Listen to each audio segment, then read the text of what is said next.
Aleluia. Jeremias capítulo 1.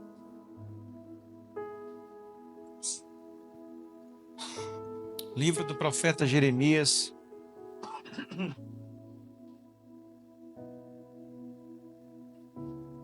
Capítulo 1.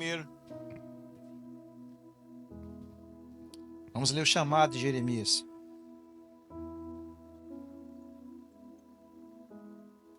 Nós vamos ler do versículo 4 ao versículo 19. Que diz assim: O Senhor me deu essa mensagem. Eu o conheci antes de formá-lo no ventre de sua mãe. Antes de você nascer. Eu o separei e o nomeei para ser meu profeta às nações. Então eu disse: ó soberano Senhor, não sou capaz de falar em teu nome. Eu sou jovem demais para isso. O Senhor te respondeu. O Senhor respondeu: não diga sou jovem demais, porque você irá onde eu enviar e dirá o que eu lhe ordenar. E não tenha medo do povo, pois estarei com você e o protegerei. Eu, o Senhor, falei. Então o Senhor estendeu a mão, tocou minha boca. Veja, coloquei as minhas palavras em sua boca. Hoje lhe dou autoridade para enfrentar nações e reinos, para arrancar e derrubar, para destruir, arrasar, para edificar e para plantar. Então o Senhor me disse: o que você vê, Jeremias? Eu respondi: vejo um ramo de uma amendoeira. Você viu bem, disse o Senhor. Isso significa que eu estou vigiando e certamente realizarei todos os meus planos. Então o Senhor falou comigo outra vez e perguntou: o que vê agora? Respondi: vejo uma panela fervendo, derramando-se do norte para cá. E o Senhor disse: terror do norte ferverá e será derramado sobre o povo desta terra. Ouça, estou invocando todos os exércitos dos reinos do norte, eu, Senhor, falei. Eles colocarão seus tronos juntos aos portões de Jerusalém, atacarão seus muros e todas as outras cidades de Judá. Pronunciarei julgamento contra o meu povo por sua maldade, por terem me abandonado, queimado incenso para outros deuses, adorando ídolos que fizeram com suas próprias mãos. Levanta-se, prepare-se para agir, diga-lhes tudo o que eu ordenar. Não tenha medo deles, senão o farei parecer medroso diante deles. Repita comigo essa frase. Não tenha medo deles, senão o farei parecer medroso diante deles. Pois hoje eu o fortaleci, como uma cidade fortificada, como uma coluna de ferro, como um muro de bronze. Você enfrentará todas essas terras. Os reis, os oficiais, os sacerdotes, o povo de Judá, eles lutarão contra você, mas não vencerão, pois estou com você e o protegerei. Eu, Senhor, falei. Vamos orar. Pai, obrigado por esse texto. Obrigado por essa porção das tuas escrituras. Que o Senhor possa, Deus, em nome de Jesus, nos abençoar com a palavra edificante. Que possamos entender as tuas verdades. Entender, Senhor Deus, tudo que o Senhor determinou para as nossas vidas. Que possamos seguir os teus passos. Possamos estar a caminhar nas tuas trilhas, Senhor. Nos abençoe, nos proteja, nos oriente. Em nome de Jesus Cristo. Amém e amém. Amém, irmãos. Glória a Deus. Bem, Deus tem falado muito sobre discipulado para o Remi. Quem está acompanhando os domingos, não é? As revelações proféticas a respeito dessa casa. Deus tem falado muito sobre discipulado. Nós temos que ser discípulos, discipuladores, não é? Isso envolve algumas mudanças na nossa vida. E quando Deus fala isso, Deus está girando chaves no nosso interior para que contrapontos aconteçam, para que situações aconteçam, porque Ele quer que nós coloquemos em prática. a execução do discipulado. Sabe, ele quer que o Remi mude a sua perspectiva. Ele quer que o Remi altere a sua forma de viver. Isso nós estamos tentando entender. Nós estamos aprendendo com o Senhor como fazer isso. Só que o discipulado, na prática, a palavra discipulado na prática significa disciplina. Você sabia disso? Discipulado vem da palavra disciplina. E em resumo, o que é discipulado, pastor? É um disciplinado formando outro disciplinado. Aí eu te pergunto, você é disciplinado? Eu estou com o sermão aí, você é disciplinado? Ou você tem grandes dificuldades nisso? Eu mesmo tenho muita. Quem aqui tem dificuldade para disciplinar a boca? Diga eita. Nem Carlinhos, eita. Carlinhos tem que dar uns 10 eita. Quem que tem dificuldade para disciplinar as emoções? Hã? Dificuldade para disciplinar, sabe, os pensamentos. O fato é que quando nós olhamos para nós e olhamos para a grandeza da obra de Deus, achamos insignificantes. Nos achamos insignificantes. O fato é que quando nós olhamos para a grandiosa obra do Senhor, em contraste com a nossa pequeneza de vida, o que a gente geralmente faz? E o que é especialista? A gente inventa uma boa desculpa. Quem aqui é especialista em dar desculpa? Eu sou. Segundo a Andresa, né? Eu não perco para ninguém. Não é? A gente vira especialista em dar desculpas a Deus, sabe? E eu sou um cara que dá muitas desculpas. Quem aqui, quando acorda de manhã, né? Não é assim, tá com os olhos fechados, e vai lavar o rosto e olha no espelho, e assim que olha no espelho, diz assim: esse é um profeta de Deus. Esse é um discipulador. Esse é uma pessoa que Deus chamou para avançar no reino de Deus. Quem é que faz isso?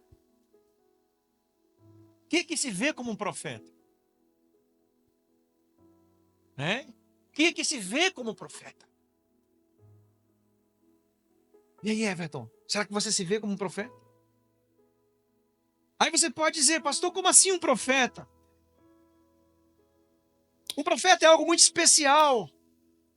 Talvez você se refira a um profeta, a um dom governamental, que é para poucos. Talvez você se refira ao profeta como alguém que tem um dom de profecia, inspirado pelo Espírito Santo, que em determinado momento traz verdades ao reino, à igreja. Mas eu estou falando de profeta num contexto mais amplo da palavra, aquele que fala em nome de Deus. No contexto de mensageiro, no contexto daquele que ouve a palavra, a vontade, a voz do Senhor e apenas transmite para outras pessoas. Seja com ações, seja com palavras. Quem aqui agora se vê como profeta? Só 2. Misericórdia, depois desse argumento todinho. No sentido geral, todos nós somos chamados para ser profeta. Porque todos nós ouvimos a Deus, ou lemos a palavra de Deus, com o intuito de transmitir a palavra de Deus, sim ou não? Não há nada mais incoerente do que um crente calado. Alguém que ouve a Deus e não distribuiu aquilo que ouviu. Não há nada tão incoerente como profetas que não falam. Eu estou com seu irmão. Tem que falar.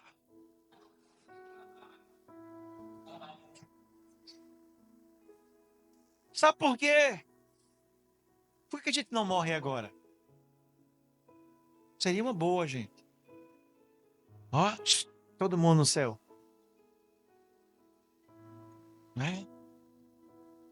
Eu nos rios celestiais pescando com a minha vara bonita. Glória a Deus. Por que você está vivo? Já perguntou isso? Com a essência da vida. Por que a gente sabe? Por que o Senhor nos tira da terra agora? qual propósito estávamos aqui? Vou lhe responder agora, Salmo 115. O Senhor soberano decidiu que os céus pertencem ao Senhor, mas a terra Ele deu aos seres humanos. Em outras palavras, Ele decidiu revelar-se ao mundo por meio dos homens. Ele decidiu se revelar ao mundo por meio de você. Olha para o seu irmão e diga, sabe por que você está vivo? Porque Ele decidiu que se revelaria ao mundo por meio de você. Diga amém. O povo está fazendo uma cara estranha. Pastor, ser profeta significa um privilégio. Fui escolhido por Deus para ser profeta na minha geração.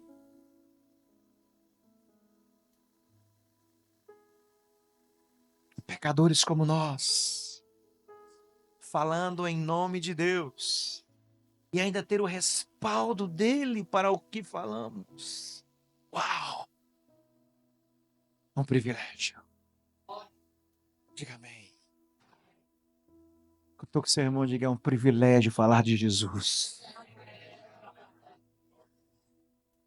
Privilégio falar de Jesus. Fui escolhido por Deus para ser profeta. 1 Pedro 2,9 diz assim: mas vós sois geração eleita, vós sois sacerdócio real, vós sois nação santa, vós sois povo adquirido. Para quê? Para anunciares as virtudes daquele que vos chamou das trevas para a sua maravilhosa luz.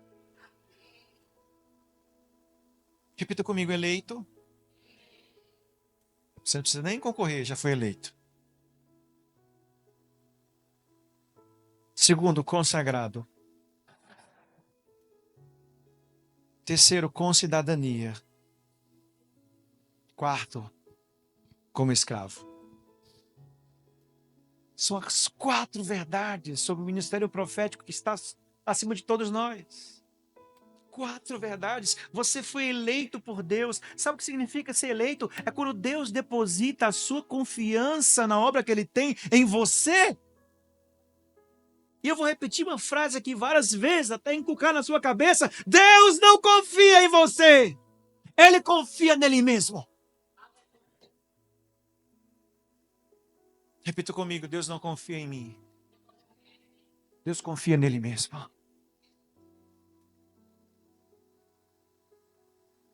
Consagrado. Alguém que tem o sangue, sabe? Quem é consagrado é quem tem o sangue sacerdotal, bem o nosso O negativo, O positivo, não é o sangue consagrado, mas o sangue de Jesus que corre em nossas veias, assim é. Diga amém. Com cidadania, o que significa direito de nascença a ser membro de um estado maior, porque aqueles que nasceram da água e do Espírito, esses têm a cidadania espiritual, celestial. Quem aqui é cidadão do céu? Por que você é cidadão do céu? Porque eu nasci da água e do Espírito. Aquele que nasceu de Deus vence o mundo. E por último, escravo. Você pertence a Ele. Ele te comprou, então a sua vontade pertence a Ele. E tudo isso para quê, pastor? Para que vocês possam anunciar as virtudes daquele que vos chamou das trevas para a sua maravilhosa luz. Ei, antiga lata de lixo! É um privilégio ser um profeta de Deus. Repita comigo, é um privilégio ser um profeta de Deus. Mas só que nós olhamos muitas vezes para os desafios de ser profeta. Porque se olharmos como um privilégio, não daremos desculpa. Mas quando nós olhamos os desafios de ser profeta, nós geralmente damos desculpa. Sabe por quê? O ato de ser profeta tem custo. Porque as pessoas não querem ouvir o evangelho. E de repente você tem que ser intrusiva. Não sei se existe essa palavra, intrusa mesmo. Né, tia Cida? Não quer visita não, mas eu vou assim mesmo. Né, tia? Amarra. Vou não, quer visita não, mas eu vou assim mesmo. Porque pregue a tempo e fora de tempo. Por que é difícil ser profeta? Porque você tem que expor a ser rejeitado pelas pessoas, expor a ser humilhado pelas pessoas, expor a ser envergonhado pelas pessoas. Ao se assumir que é profeta, você não pode colocar esse privilégio no fim da fila da sua prioridade. Ela tem que estar na frente, sabe? Um garoto de recado tem que ter prioridade, o recado. E de repente, quando nós nos debatemos com essa dificuldade de ser profeta, nos tornamos os especializados em dar desculpas. E a todo mundo igual. Cutuca o seu irmão, diga assim, igual a você. Né, Cida? Cida também é boa, desculpa, viu? É boa. A gente sempre tenta converter Deus à nossa incredulidade. Quem aqui é assim? A gente quer dar motivos para que Ele não nos use. Quem aqui é assim? Deus eu não, Deus usa outro. Usa alguém melhor. Eu? É? Pequeno assim. Usa outro, Deus sabe. Eu quero trazer alguns exemplos de pessoas que são especializadas em dar desculpas. A primeira pessoa especializada a dar desculpa foi Moisés. Êxodo capítulo 3 e 4, Deus chega até Moisés numa sarça e diz: Ei Moisés, eu te escolhi para que vá a Faraó e diga: liberte o meu povo. O que um velho de 80 anos disse a Deus? Eu vou nada. Eu não sei falar. Puxa. Conversa com 80 anos, cuidando de ovelha, eu vou nada. Eu não sei falar não, Deus. Eu não sei. Olha, eu sou pastor, eu sou só alguém que tá ganhando a vida. E quando eu chegar lá, o que eu vou dizer? E se por acaso eles não acreditarem, porque eu fui assassino, porque eu saí foragido, eu não sou eloquente, ei, envia outra pessoa, enviarão, envia qualquer um, eu não quero. E especializado em dar desculpas. Sabe, e Deus, quando nós lemos o texto, nós vemos que Deus obriga na marra. Mas vai ser você. Olha para o seu irmão e diga assim, vai ser você. Vai ser você. E Deus na marra, feito Jonas, obriga a Moisés a ser profeta. Por quê, pastor? Nós lemos o texto. Somos propriedade de Deus. Para anunciar as virtudes daquele que nos chamou das trevas para a sua gloriosa luz. Que outro personagem? Gideão, Juízes capítulo 6. Ele estava amarrado. Estava escondido, preparando alimento. Malhando trigo no lagar de uvas. E aí Deus chega para Gideão e diz: Ei, Gideão, vá até o povo, reúne o exército e diga que eu vou libertar Israel. O que Gideão disse? Oxi, eu? O menor da família, da menor casa, da menor tribo. Como eu posso influenciar alguém? Como eu posso fazer algo para que as pessoas vão lutar em meu nome? E ele diz: oxe, chama outro. Chama outro. E aí Deus faz desdém da nossa condição. Deus desdenha da nossa condição. Olha para o seu irmão e diga assim: Deus desdenha da sua condição. Eu? Oxe. Deus desdenha da sua condição. Deus não acredita. Deus, sabe o que Deus diz? Ei, homem valente, vai na tua força. Por que Deus faz isso? Por que que Deus faz isso? Porque Deus não confia em nós. Ele confia nele mesmo. Repita comigo, ele confia nele mesmo. Quer outro exemplo? Isaías, quando tem a revelação, quando Deus abre os seus olhos e ele vê o trono, vê seres celestiais, ele diz, eu vou morrer, porque os meus lábios são impuros e habito num mundo de impuros lábios. Aí o que Deus faz? Deus pega tenaz no altar, o serafim pega, toca na boca de Isaías e diz assim, pronto, resolvi. Agora você já é santificado.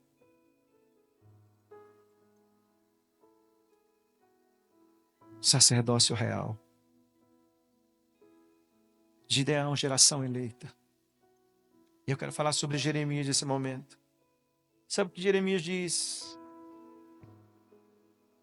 Eu não sou capaz de falar em teu nome. Eu sou muito imaturo, eu sou jovem.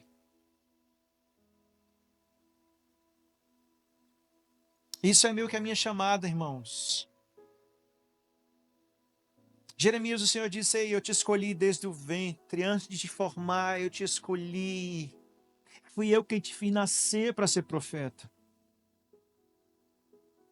Ei, irmãos, Deus desdenha da sua condição. Talvez você chegou aqui sem condição nenhuma, arrasado. Ei, Deus desdenha da sua condição, porque Ele não confia na sua capacidade, Ele confia nele mesmo.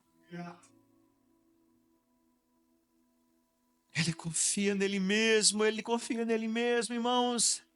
E como Jeremias, irmãos, nascido para ser profeta, ele começa a corrigir agora Jeremias, nas desculpas de Jeremias. E agora o Senhor nos para nesse momento. Ele olha bem nos nossos olhos, em mim. Quando eu falo isso, eu falo de uma forma bem pessoal, porque hoje o Senhor falou muito comigo a respeito disso. Porque antes do pregador vir aqui, primeiro ele é alimentado pelo próprio Deus. Eu estava orando e jogando, sabe, desculpas ao Senhor. Quem é que faz isso aqui? Né? E principalmente quando é pastor, Deus não bota outro pastor melhor, Senhor. Use outro melhor, mais preparado. Né? Use alguém com mais capacidade, com mais habilidade. Porque eu não tenho isso, porque eu não consigo fazer isso, porque eu não tenho essa habilidade, porque eu não tenho outra. E Deus, ele começa a contra-argumentar as minhas desculpas.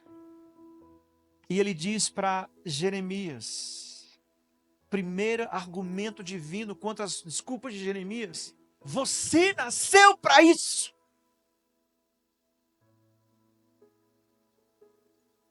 Quem entende essa verdade?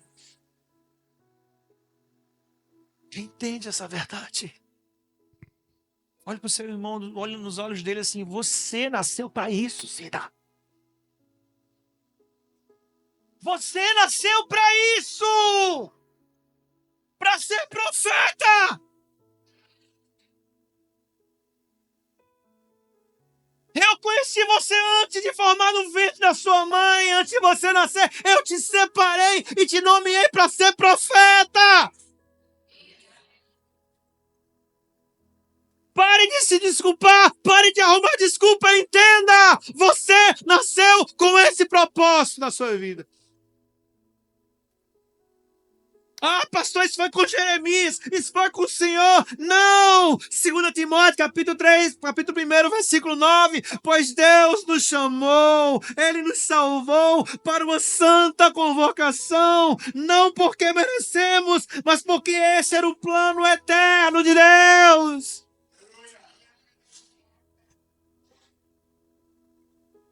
Aleluia! Eu nasci para isso. Eu nasci para ser servo de Deus. Eu nasci para ser profeta de Deus. Olha para o céu assim, diga assim: Eu nasci para ser profeta de Deus. Eu não tenho como correr disso. Eu não tenho como correr disso. Sabe como Jeremias, pelo menos, obviamente nascemos de Deus quando nós nos convertemos, mas em particular Jeremias parece com a minha história porque quando minha mãe estava grávida de mim, ela teve uma gravidez tópica, onde o feto se aloja nas trompas. E aí a ordem é arrancar a trompa com o feto e tudo, porque se o feto cresce um pouquinho de nada, mata a mãe. E quando minha mãe estava na barriga, quando minha mãe estava na sala cirúrgica, quando abriram a barriga dela, quando foram me tirar, não me acharam nas trompas. Eu tinha milagrosamente ido para o útero. Então, eu nasci porque Deus me chamou para ser profeta. Eu vivo debaixo de uma gratidão, porque era para mim estar na lata do lixo, mas ele disse, não, eu te escolhi para ser profeta. Então eu tenho uma dívida de gratidão com Deus, não só porque ele me salvou, me restaurou, me deu vida, mas porque ele lá atrás não me deixou morrer. Porque eu nasci para ser profeta, e por que isso fica tão vulnerável em minha mente? Porque eu deixo as circunstâncias tentar roubar isso do meu norte.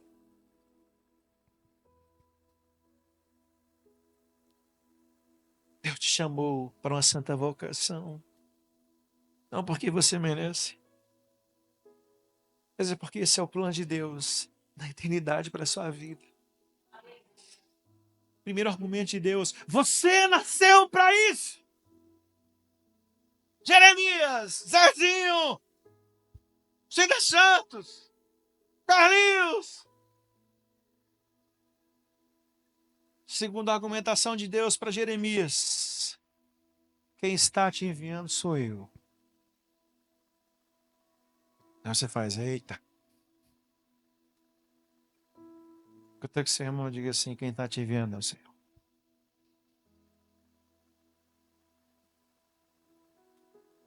O que se pode fazer? O que se pode fazer? Apenas gritar, eu não quero! Funcionou com Jonas. Quem acha que funciona? Quem acha que já passou de um limite onde você não pode nem mais olhar para trás?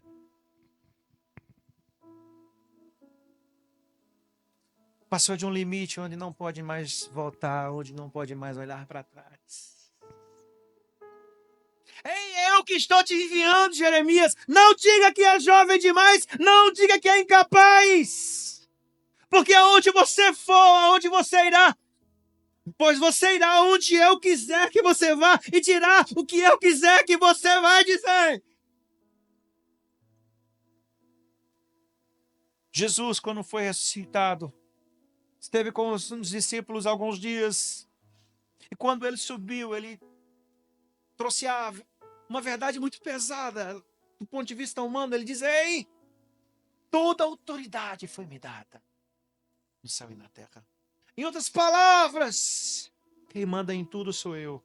E em qualquer lugar sou eu. E quando ele termina isso, ele diz, vão! Façam discípulos, batizando-os e profetizando-os, ensinando-os a guardar tudo o que eu vos ensinado. Olhe para o seu irmão e diga assim, Deus não vai desistir de te usar. Não vai. Não vai. Terceiro argumento que ele confronta Jeremias. Ele diz, não tenha medo para parecer que porventura o seu Deus está com medo. É isso que eu mandei repetir naquele texto. Olha para o seu irmão e diga assim, não se pareça ter medo.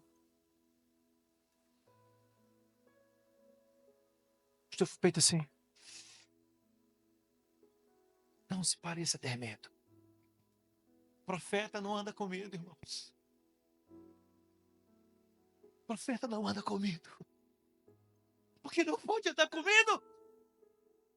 Porque se Deus enviou, Ele há de prover. Se Deus enviou, Ele há de cuidar. Não tenha medo, Jeremias. Não tenha medo, ei, porque eu estou com você. E preste atenção, Deus não envia, Jeremias. Deus não envia ninguém. Como assim, pastor? Porque quando eu digo vou enviar você, isso significa eu estou aqui e você vai. Não! A verdade é, quando Deus manda alguém fazer alguma coisa, Ele diz, vamos, porque eu vou junto. Vamos, porque eu vou junto. Estou com o seu irmão, diga assim, Ele anda junto de você, profeta. Anime-se, porque você tem a parceria de Deus, isso é algo maravilhoso. Deus não acredita em você, Ele acredita nele mesmo. Deus não confia em você. Deus confia nele mesmo. Você entende essa verdade? Você entende que se estiver exercendo o papel de profeta, Ele está do seu lado. E você não pode temer, e você não pode ter medo, porque Ele está lá. Quarta confronto de Deus para Jeremias. Ei, Jeremias, é eu quem te dou as minhas palavras. Em outras palavras, é eu quem te capacito, é eu quem te dou, é eu quem te sustento, é eu quem te dou as circunstâncias, o momento, a forma, o jeito, é eu quem trago o suprimento.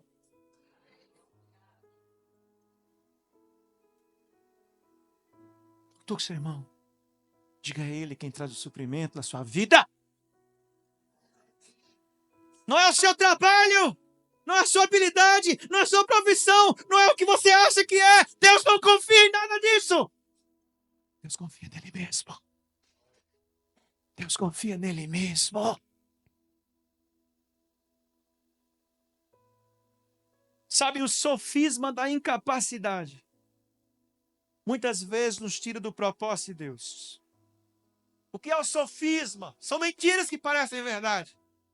É quando você olha para você e acha incapaz. Ou acha que não tem condição. Ou acha, sabe, eu não tenho como, eu não tenho como, eu não tenho como. Ei!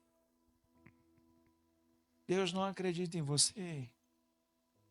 Se contente com isso. Deus confia e acredita nele mesmo. Vocês são uma ferramenta, irmãos. Entenda isso. Vocês são uma ferramenta. Quem faz a cirurgia é o médico, não é o bisturi. Mas sabe, você como ferramenta, se estiver certo no lugar certo, quando chegar o médico, ele vai pegar essa ferramenta e fazer uma grande obra de salvação. Diga amém. Aleluia. É Ele que provê, diga amém. A única coisa que você precisa não é habilidade, não é capacidade. A única coisa que você precisa é crer. Porque os sinais seguirão aos que creem. Em meu nome expulsarão demônios. Em meu nome falarão novas línguas. Em meu nome pegarão as serpentes. Em meu nome, se beberem alguma coisa mortífera, não lhes fará dano algum. Por as mãos sobre os enfermos e eles curarão. Tu que seu irmão assim, apenas creia. Sabe qual foi a penúltima repreensão de Deus para Jeremias?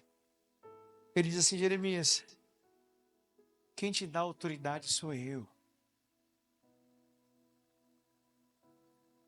Você vive na minha autoridade, Jeremias. Versículo 10. Hoje eu... Levanta a mão assim. Essa vai ser benção demais. Essa vai ser benção demais. Hoje eu vou lhe dar autoridade para enfrentar nações e reinos, para arrancar e derrubar, para destruir e arrasar, para edificar e plantar. Autoridade. autoridade. No nome de Jesus Cristo. Há uma autoridade em nossas vidas, delegada pelo próprio Deus. Quem crê nisso? Lucas 10, 17. Quando os 70 discípulos vão evangelizar, eles voltam felizes da vida. E eles começam a comentar uns com os outros. Ei, até os demônios nos obedecem pelo poder do nome do Senhor. E Jesus responde para eles: ei, demônios obedecem? Sim. Sabe o que eu vi? Olha o que Jesus disse. E cai muito bem no culto de hoje. Eu vi Satanás cair como um raio. Satanás caiu hoje como um raio da sua vida. Satanás caiu como um raio hoje. Quem crê, diga amém. Amém. Vamos ficar de pé rapidinho, depois a gente volta para o sermão. Fica de pé. Daqui a pouco o sermão não acabou, não. Sabe o que Deus diz a Jeremias? É eu quem te dou autoridade. Levante a mão assim. É eu quem te dou autoridade. Quero que você estufe o peito agora. Tire esse semblante de cansaço. Tire esse semblante de caído. Eu quem te dou autoridade. Agora eu quero que você faça uma oração.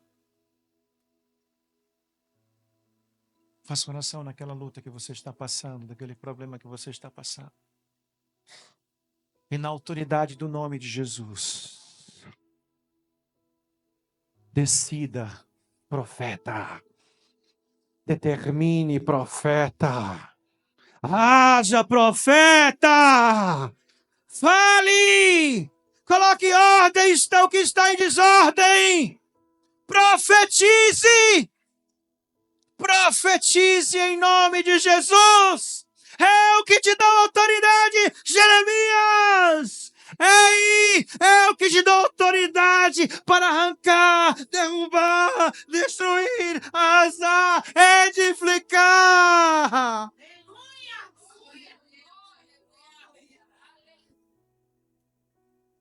Ore, ore, ore, ore. Você é uma autoridade espiritual. Profeta não anda oprimido.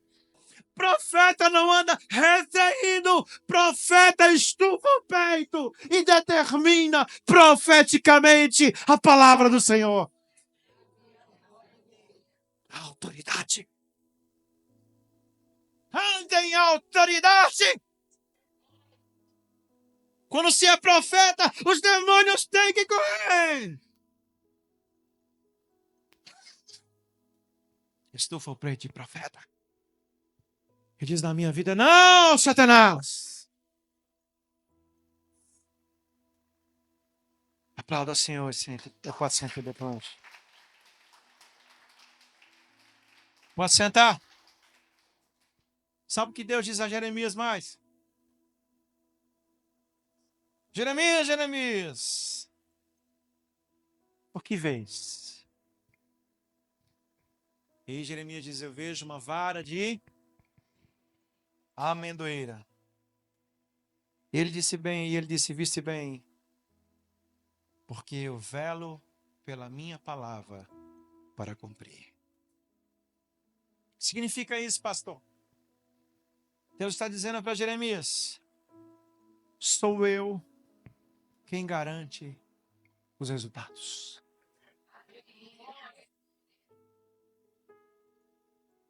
Não confio em tu, não. Eu confio em mim. Eu confio em mim. Sou eu quem garante os resultados. Pastor, e por que a vara de amendoeira? Porque a vara da amendoeira era uma vara que todo sacerdote usava. Depois do advento, onde Deus fez florescer a vara de Arão, onde estava uma grande confusão em Israel, tentando tirar a autoridade de Arão, e Deus faz com que a vara de Arão floresça, a vara de amendoeira de Arão floresça. Então todo sacerdote usava a vara de amendoeira, e Deus está dizendo: ei, eu vou fazer florescer do dia para a noite, como eu fiz com Arão.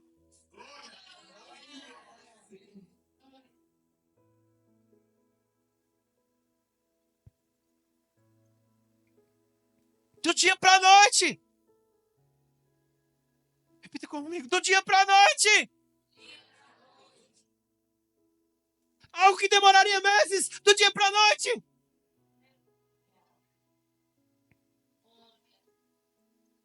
Por isso que crente e profeta anda esperançoso. Profeta anda com esperança gritando no seu coração, porque ele sabe que no piscar de olhos Deus pode mudar tudo. Estufa o peito, profeta. Estufa o peito, profeta.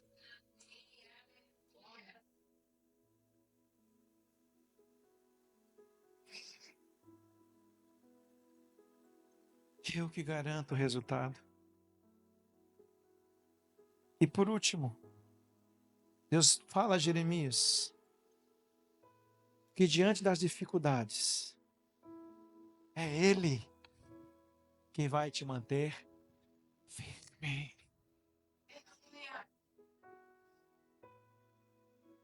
É Ele que vai te manter firme diante das dificuldades. Ele diz: levante-se, prepare-se para agir. Diga-lhe tudo o que eu ordenar, não tenha medo deles. Não tenha medo deles, pois eu o fortaleci como uma cidade fortificada, como uma coluna de ferro, como um muro de bronze. Você enfrentará todos os principados dessa terra. Eles lutarão contra você, mas não vencerão, porque eu estou com você e te protegerei. Eu, o Senhor, falei.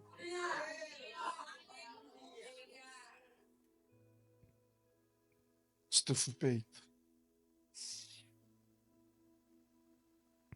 O Senhor não confia em você, o Senhor confia nele.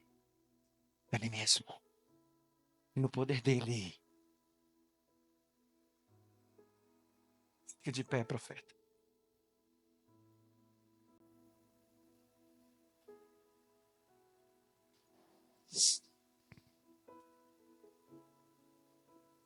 E a palavra de Deus para nós hoje é: estufe o peito e profetizem. Vamos respirar assim, respira. Agora você respira assim, faz um peito bem grandão.